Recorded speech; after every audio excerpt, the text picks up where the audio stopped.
الحمد لله رب العالمين. أشهد أن لا إله إلا الله ولي الصالحين، وأشهد أن محمدا عبده ورسوله صلى الله عليه وعلى آله وأصحابه ومن اهتدى بهديه واستنى بسنته إلى يوم الدين. أما بعد، أيها الإخوة الكرام، نكمل إن شاء الله تبارك وتعالى في درس التفسير. نتذكر معنا كلام ربنا سبحانه وتعالى، ويكفي أن في هذه الحلقات ما جاء فيها من الأجر العظيم، يعني هذه الحلقات التي يزهد فيها اليوم الكثير من الناس في المساجد لو يعلمون يعني ما فيها من الأجر فقط. يعني حتى الإنسان لو حتى نفرض أنه لا يحفظ ولا يتعلم، يجلس فقط، يعني مجرد الجلوس في هذه الحلقات انظروا ما فيها من الأجر. يعني الإنسان يأتي إلى المجلس لا يفهم اللغة العربية، يجلس فقط، اسمعوا ما له من الأجر. يقول صلى الله عليه وعلى آله وسلم: ما من قوم يجتمعون في بيت من بيوت الله يتلون كتابه ويتدارسونه بينهم إلا حفتهم الملائكة. أولا حفتهم الملائكة وغشيتهم الرحمة ونزلت عليهم السكينة وذكرهم الله في من عنده. ويقول صلى الله عليه وعلى آله وسلم: هم القوم لا يشقى جليسهم. هم القوم أصحاب الحلقات، هم القوم لا يشقى جليسهم. ويقول عليه الصلاة والسلام: إذا مررتم برياض الجنة فارتعوا. فسمى النبي عليه الصلاة والسلام هذه الحلقات برياض الجنة.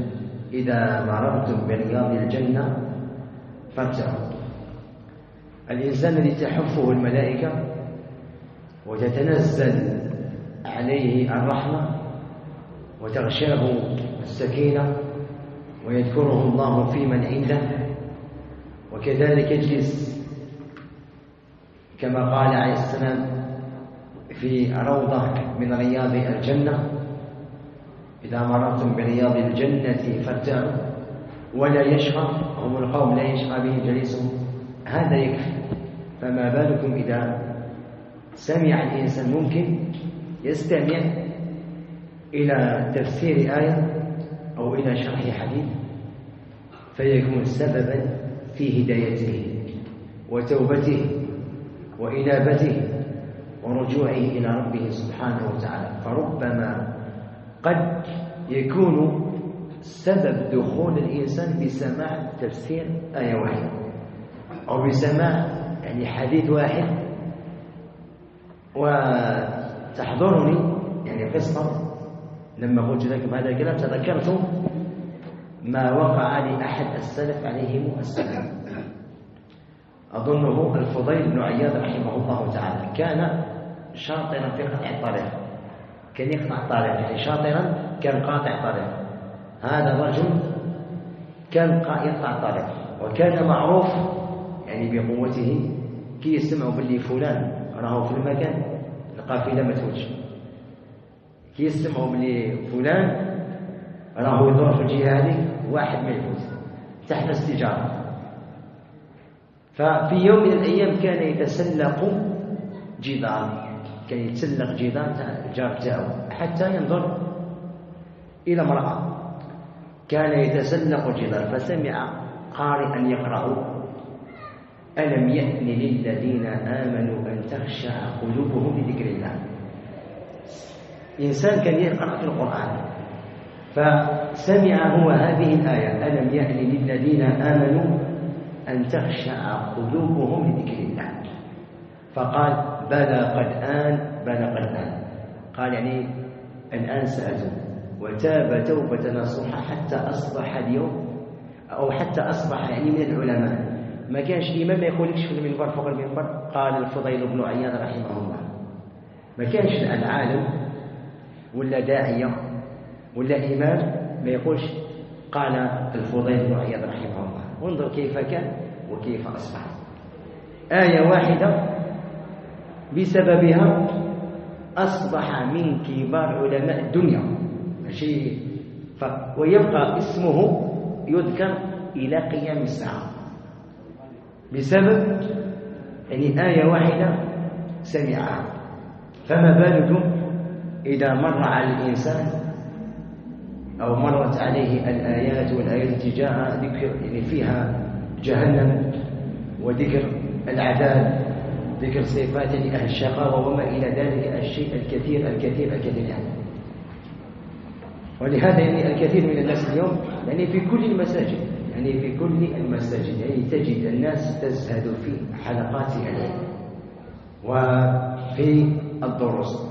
كل المساجد عندنا في البلد تدخل تلقى الإمام يعني والناس اللي الحمد لله يعني محافظين على الصف الأول محافظين على الصلاة هم اللي يحضروا. أما باش الناس تكون عندهم الهمة في حضور الحلقات وسماع الدروس وكأن الأمر يعني لا يعنيهم، نسأل الله لنا ولكم التوفيق. وصلنا في التفسير في سورة المزمل عند قوله تبارك وتعالى واصبر على ما يقولون وهجرهم هجرا جميلا. واصبر على ما يقولون وهجرهم هجرا جميلا.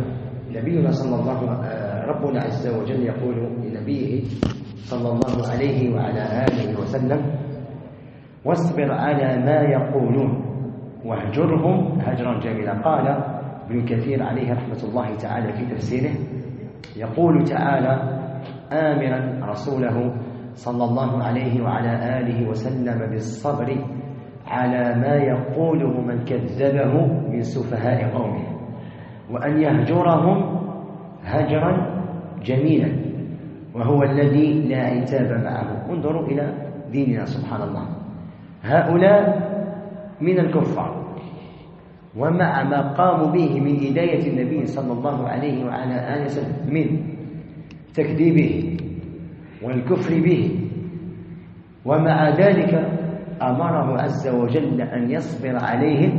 قال واصبر على ما يقولون ثم وهجرهم هجرا جميلا يعني هجرا جميلا لا عتاب فيه ولا كما قال ابن كثير لا عتاب معه يعني أهجرهم هجرا جميلا. وذرني والمكذبين أولي النعمة يعني دعني والمكذبين أصحاب الأموال. وذرني والمكذبين أولي النعمة أي أصحاب الأموال وأصحاب الخير. وذرني والمكذبين أولي النعمة ومهلهم قليلا أي مهلهم قال سيأتي موعدهم. يقول عز وجل والذين كفروا يأكلون يتمتعون ويأكلون كما تأكل الأنعام والنار مثواهم. الكفار حالهم كيف وصفها ربنا سبحانه وتعالى والذين كفروا يتمتعون ويأكلون كما تأكل الأنعام لا فرق بينهم وبين الأنعام بل الأنعام أفضل منهم. والدليل يقول سبحانه وتعالى إنهم كالأنعام بل هم أضل سبيلا. الأنعام لا تحاسب يوم القيامة يقتص فيما بينها وذلك من كمال عدله سبحانه وتعالى حتى تقتص الشاة القرناء يعني من الشاة التي ليس لها قرن. ولكن الأنعام لا نقول أنها ستحاسب. أما الكافر فسيحاسب وسيكون خالدا في نار جهنم والعياذ بالله إذا مات على كفره. يقول عز وجل والذين كفروا يتمتعون في هذه الدنيا يعني القصيرة جدا يتمتعون خليهم يتمتعون يتمتعون ويأكلون والنار مثوى لهم في النهاية والعياذ بالله النار مثوى لهم. ويقول سبحانه عز وجل نمتعهم قليلا ثم نضطرهم إلى عذاب غليظ. وصفه عز وجل بغليظ ثم نضطرهم إلى عذاب غليظ. وقال عز وجل: أفرأيت إن متعناهم سنين. لم يقل عز وجل سنة واحدة، قال سنين. أفرأيت إن متعناهم سنين ثم جاءهم ما كانوا يعدون، جاءهم الموت وجاءهم الأجل وأحاط بهم الموت، ما أغنى عنهم ما كانوا يمتعون. سبحان الله، انظروا إلى بلاغة القرآن الكريم. ولهذا قلنا الفضيل بن عياض لما سمع آية واحدة تاب وأصبح من علماء السلف، اسمه يذكر إلى قيام الساعة. أفرأيت إن متعناهم سنين ثم جاءهم ما كانوا يوعدون ما أغنى عنهم ما كانوا يمتعون. ونختم يعني حتى لا أطيل عليكم بحديث نبينا صلى الله عليه وعلى آله وسلم، أذكر لكم معناه. قال صلى الله عليه وعلى آله وسلم: يؤتى